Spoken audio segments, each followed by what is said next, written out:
Сәлем достар, менің арнама қош келдіңіздер. Бүгін біз сіздермен таңғы асқа өте дәмді, жұмсақ әрі тез дайындалатын кабачоктан оладушки жасаймыз.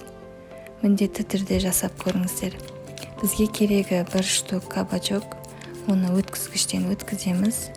Өткізгіштің размері өз қалауларыңызша бола берсін. 1 штук жұмыртқа, колбаса қалауларыңызша,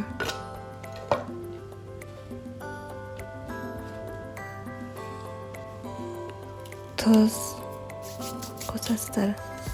Паприка болса паприка қоссаңыздар да болады.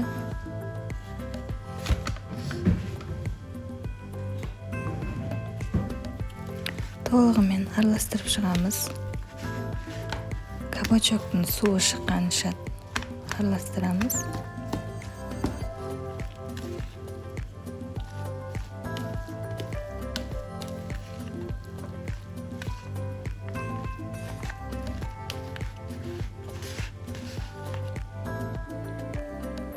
Үш ас қасық ұн қосамыз.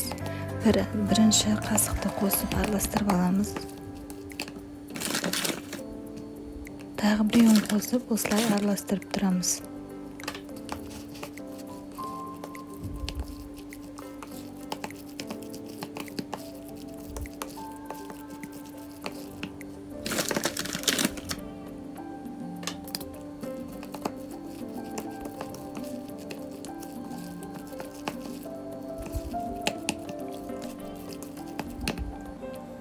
Қызып тұрған табамызға майды қосып,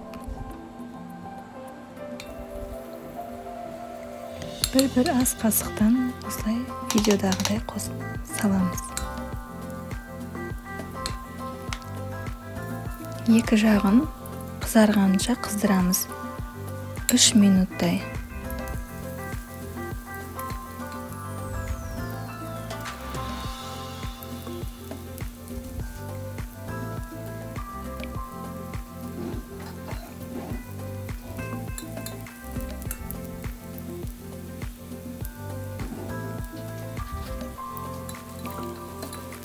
Екі жағын осылай пісіріп аламыз.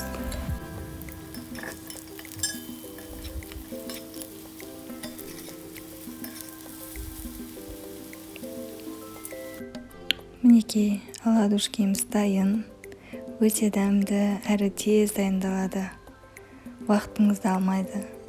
Міндетті түрде жасап көріңіздер. Балаларыңызға да берсеңіздер болады. Сіздерге менің рецептім ұнаса, лайк басып, менің арнама тіркеліңіздер. Сіздерді